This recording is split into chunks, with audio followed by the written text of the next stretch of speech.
Halo kawan, Assalamualaikum. Selamat datang kembali di channel kesayangan kalian, Film Adrenalin. Tempatnya film yang mendebarkan. Gimana kabar di Pak Dewan? Sehat? Oke, buat kalian yang memang lagi kurang sehat, semoga lekas diberi kesehatan Yowan. Amin. Oke, kali ini kita akan lanjut mengisahkan sebuah film yang berjudul Sword Master yang dirilis pada tahun 2016. Oke, biar kamu penasaran bagaimana ceritanya, langsung saja berikan HP kamu, lemparkan gendangan bersama mantan, karena film Adrenalin dimulai.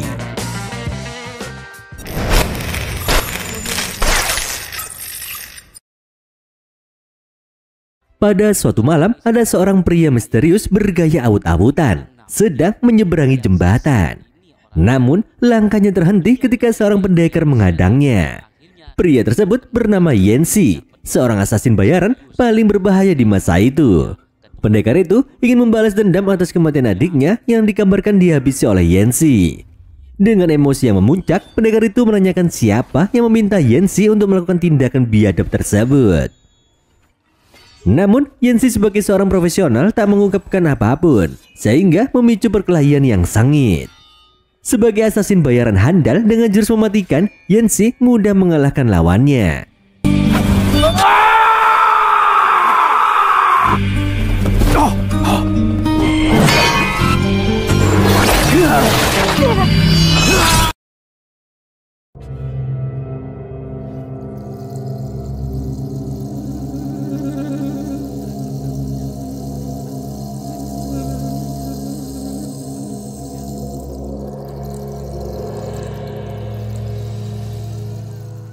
Setelah pertarungan itu, Yancy melanjutkan pengembaraannya. Di tengah perjalanan, dia bertemu pendekar Yeching dan seorang gadis bernama Ciuti. Ciuti menawarkan sejumlah besar uang kepada Yancy untuk menghabisi kekasihnya yang telah mengkhianati cintanya. Setelah itu, Ciuti menceritakan jika kekasihnya, Xiao Feng, pernah sangat mencintainya. Namun di hari pernikahan mereka, Xiao Feng malah pergi meninggalkannya begitu saja. Ciuti mengaku sakit hatinya bisa ditahan, tapi rasa malunya tak bisa dipendam. Ciuti kemudian memberitahu Yancy bahwa Xiao Feng adalah ketua ketiga perguruan pedang agung. Mendengar nama itu, Yancy langsung menolak tawaran Ciuti, karena Xiao Feng adalah satu-satunya saingannya di dunia persilatan. Yancy ingin menghabisi Xiao Feng dengan caranya sendiri tanpa intervensi orang lain. Penolakan Yancy memicu emosi Ciuti dan membuatnya langsung melakukan penyerangan.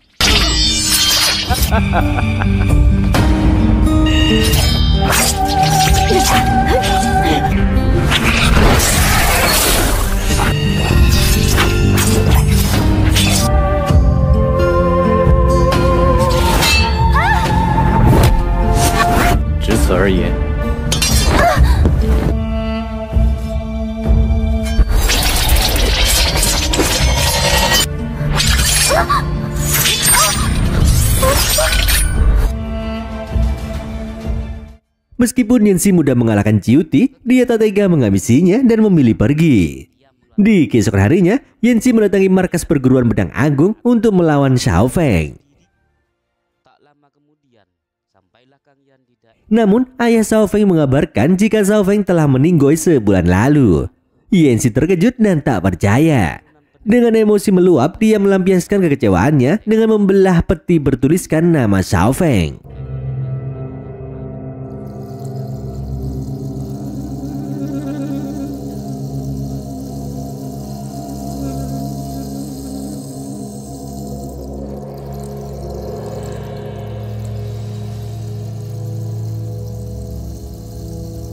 Melihat perbuatan Yancy, orang-orang di perguruan pedang agung marah besar karena merasa dihina.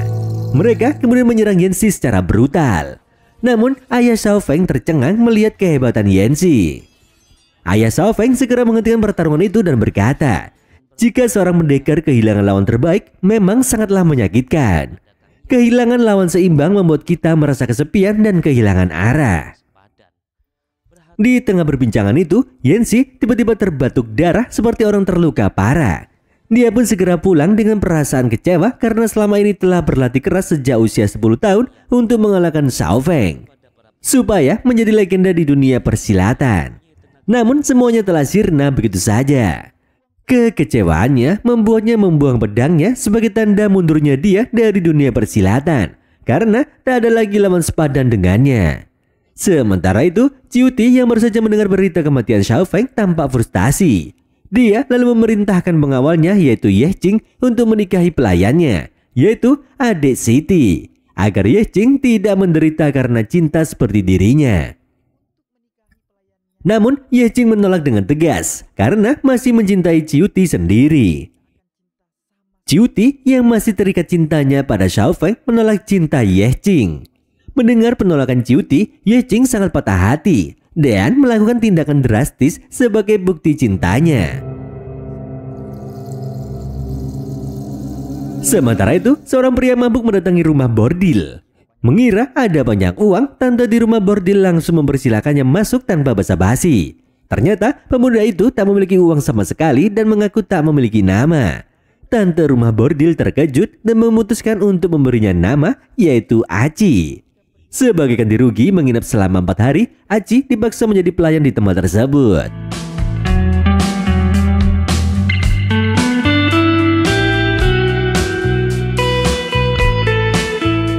Sementara itu, Yanxi berada di sebuah gunung untuk berkonsultasi dengan seorang tabib tentang penyakitnya. Tabib itu menyatakan jika penyakit Yanxi disebabkan oleh kelelahan berat yang merusak sel darah dan mengganggu urat nadinya.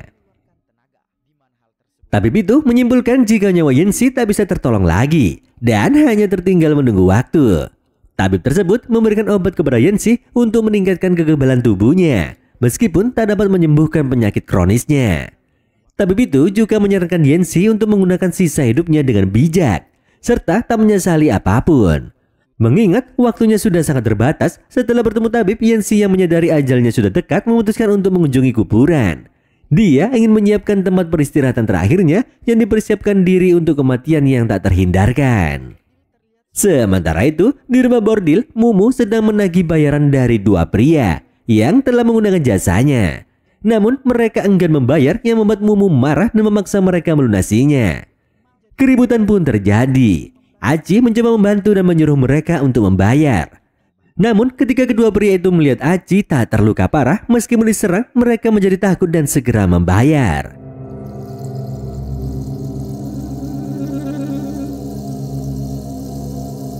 Di keesokan harinya, Mumu merawat Aci yang terluka akibat tusukan pria hidung belang kemarin. Pada saat itu, Mumu menyatakan cintanya kepada Aci karena menganggapnya pria yang baik. Lebih dari itu, Mumu menawarkan dirinya secara terbuka untuk dicangkul oleh Aci.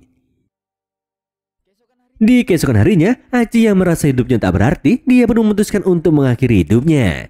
Namun, berkat campur tangan seorang bernama Budi, rencana tersebut gagal. Budi menasihati Aci dengan tulus, yang akhirnya membuatnya sadar akan kesalahannya. Budi kemudian mengajak Aci untuk bekerja membantunya. Meskipun pekerjaan tersebut tidak mulia, keduanya menjalaninya dengan ikhlas dan semangat untuk mengisi waktu dan mengalihkan pikiran Aci dari kesedihan. Setelah bekerja, Budi membawa Aci pulang dan memperkenalkannya kepada ibunya. Sang ibu sangat senang dan terkesan dengan ketampanan Aci.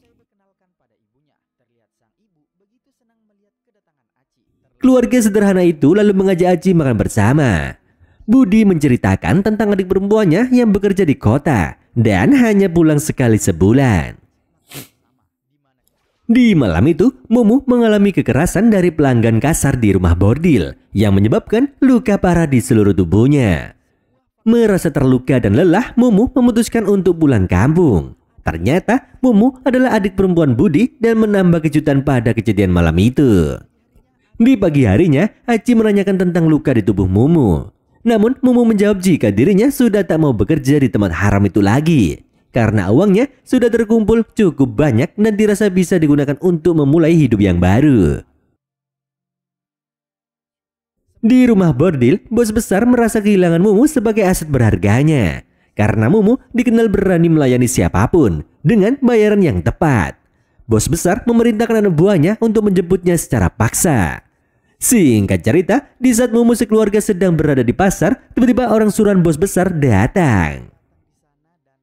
Mereka langsung berusaha menjemput paksa Mumu. Melihat hal itu, Aci dan Budi pun berusaha melawan. Di tengah keributan, salah satu pendekar bayaran dari bos besar begitu terkejut di saat melihat siapa sebenarnya Aci. Di samping itu, ketika keributan masih terjadi, muncullah Yanxi yang tak sengaja ingin melintas, sembari membawa batu nisan yang baru saja dia beli. Yanxi membelinya untuk persiapan hari pemakamannya.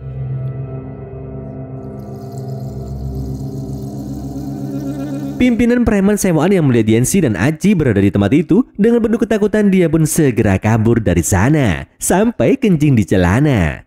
Singkat cerita, atas kejadian barusan, para warga menduga jika Yanxi ini pasti adalah seorang pendekar yang hebat. Kemudian mereka berbondong-bondong mendatanginya di kuburan dan meminta Yanxi agar mengajari kungfu kepada Aci. Mengingat di desa mereka selalu ditindas oleh para penjahat karena tak ada orang yang bisa silat. Pada malam harinya, Yanxi mendatangi rumah bordil milik bos penguasa wilayah di sana dan langsung menghajar para pengawal yang berada di tempat haram tersebut. Setelah itu, Yanxi mencari bos besar rumah bordil yang selalu meresahkan semua penduduk di wilayah ini. Lalu, tanpa basa-basi, dengan brutalnya Yanxi pun menghabisinya. Atas kejadian itu, masyarakat bergembira dan mengadakan syukuran. Di keesokan harinya, Yanxi yang belum mengetahui latar belakang Aci memutuskan untuk mengangkatnya sebagai murid dan mengajarinya ilmu berpedang. Hal ini dilakukan Yanxi agar jurus pedang pamungkasnya tetap lestari setelah dia meninggoy. Lebih lengkap, Yanxi mengatakan jika Aci menguasai jurus pedang miliknya, maka tidak akan ada pendekar yang mampu mengalahkannya. Dengan lagak polosnya, Aci lalu memperhatikan setiap jurus pedang yang diperlihatkan oleh Yanxi.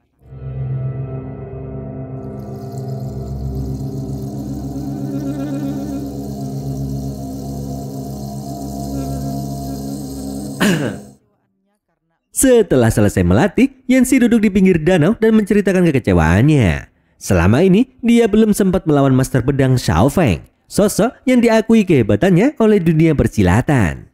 Aci hanya terdiam, membuat Yanxi merasa sia-sia menceritakannya, karena Aci tak akan mengerti. Yanxi lalu memutuskan kembali ke pondok kuburannya tempat dia menunggu ajalnya. Sementara itu, Ciuti mendengar kabar dari informan terpercayanya bahwa Xiaofeng masih hidup. Mendengar hal itu, dia segera mendatangi rumah Mumu. Di saat itu, Ciuti mengungkapkan fakta mengejutkan jika Aci sebenarnya adalah Xiaofeng, master pedang nomor 1 yang belum pernah terkalahkan dan juga tunangan Mumu. Xiaofeng melarikan diri dari pernikahan karena tak ingin dipaksa oleh keluarganya. Di saat itu, Xiaofeng muncul dari belakang rumah karena khawatir terjadi kekacauan.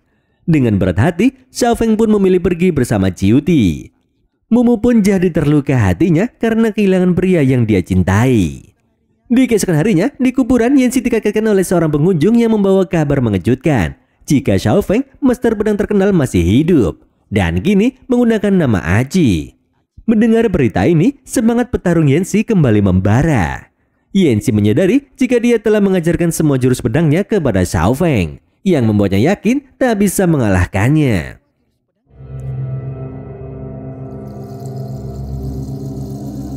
Sementara itu, Ciuti berusaha merayu Xiaofeng agar kembali hidup bersamanya untuk menatap masa depan yang lebih indah. Namun, menurut Xiaofeng, Ciuti dan dirinya memiliki tujuan yang berbeda. Ciuti ambisius mengejar kesuksesan, sementara Xiaofeng ingin menjauhi kekuasaan. Xiaofeng menceritakan alasan mundurnya dia dari dunia persilatan. Dahulu, ayahnya memaksanya menghabisi pendekar pensiunan yang membuatnya merasa bersalah dan menolak kekerasan. Kejadian itu menimbulkan rasa trauma mendalam pada Xiaofeng. Dia berjanji pada dirinya sendiri untuk tak lagi menghabisi seseorang. Menyadari perbedaan prinsip hidupnya dengan Ciuti, Xiaofeng memutuskan untuk pergi dan kembali ke rumah Mumu untuk mencari kedamaian dan kebahagiaan. Tak lama berselang, anak buah Ciuti tiba-tiba menyerang mereka. Xiaofeng berusaha melindungi Mumu dan keluarganya. Namun, Ye Qing, pengawal setia Ciuti, berhasil melumpuhkan matanya. Dalam situasi genting itu, Yanxi tiba-tiba muncul dan menyelamatkan Xiaofeng lalu membawanya pergi dari lokasi bahaya. Sementara itu, Ciuti yang telah menangkap Mumu memerintahkan anak buahnya untuk membakar Mumu bersama keluarganya. Di sisi lain, Budi, kakak Mumu, juga terpaksa harus berakhir di atas pohon.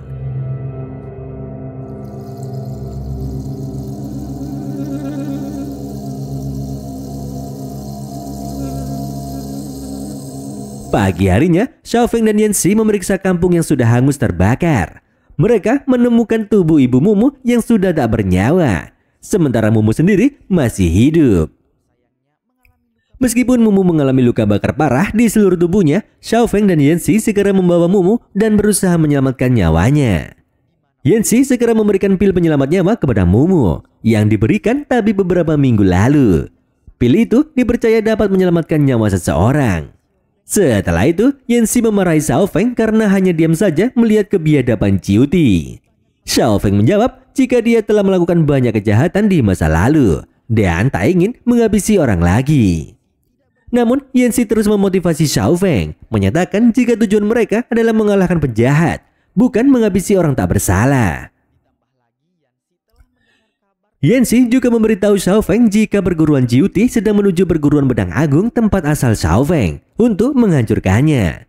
Tujuan Ciuti tak lain ingin menguasai dunia persilatan. Yanxi meminta Xiaofeng bertindak untuk melindungi perguruannya dan menghentikan Ciuti. Di istana pedang agung, Ciuti dan anak buahnya tiba dengan senjata beracun yang menyebabkan banyak murid berguguran.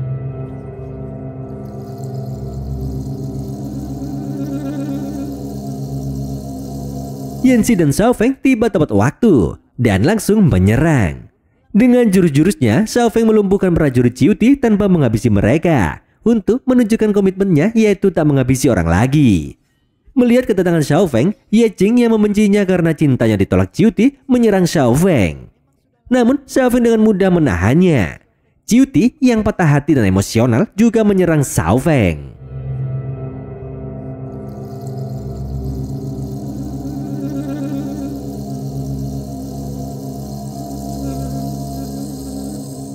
Dalam kekacauan itu, Ye Jing berusaha mendekati Xiaofeng, tetapi malah tertusuk pedang Ciuti yang lalu menembus dadanya. Ciuti terkejut dan berduka atas kejadian tersebut. Dalam ketidakberdayaannya, Ye Jing masih mencurahkan isi hatinya kepada Ciuti dan mengajaknya untuk kawin. Namun Ciuti menolaknya lagi karena hatinya masih terpaut kepada Xiaofeng. Di saat Ciuti berjalan menuju Xiaofeng, Ye Jing tiba-tiba bangkit dan tiba-tiba dia menancapkan pedangnya ke tubuh Ciuti. Ciuti lalu menghabisi Ye Jing di saat itu juga.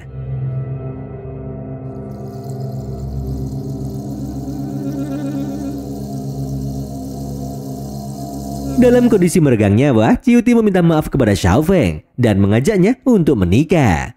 Xiaofeng pun terpaksa mengangguk. Tiba-tiba, Ciuti yang masih menyimpan dendam menyerang Xiaofeng. Beberapa hari kemudian, situasi mulai kondusif. Dua pendekar legendaris, Yanxi dan Xiaofeng, bertemu di sebuah tempat sunyi.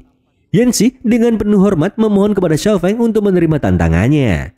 Meskipun dia menyadari kemungkinan besar dia kalah karena semua jurus pedang pamungkasnya telah diajarkannya kepada Xiaofeng. Yanxi, seorang pendekar sejati, memilih Koi dengan terhormat dalam pertarungan daripada meninggoy karena penyakit. Dia ingin meninggalkan warisan kehormatan dan martabat sebagai pendekar.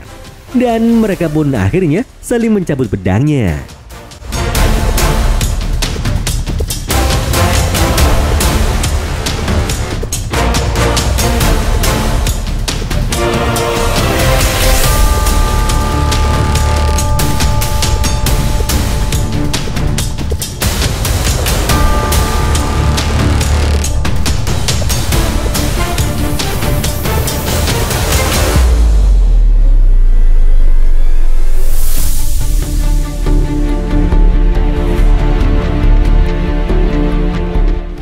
Setelah menerima serangan telak dari Xiaofeng, Yanxi meninggoy dengan tenang dan penuh kehormatan tepat seperti yang diinginkannya. Xiaofeng lalu memakamkan Yanxi dengan hormat. Setelah itu, dia memutuskan untuk berkelana sebagai pendekar pedang, berjuang menciptakan kedamaian bersama Mumu yang selalu mendampinginya. Pelajaran yang bisa kita ambil dari cerita ini adalah meskipun kamu adalah pendekar terhebat, pada akhirnya kamu akan mencari kedamaian. Karena sesungguhnya di dalam damai pasti berisikan damai yang sangat-sangat damai di damai-damai. Fuck. Karena sesungguhnya di dalam damai pasti berisikan damai yang sangat-sangat damai di dalam damai. Akhir kata, adik imut anaknya tetangga. Maman mau cabut dan sampai jumpa.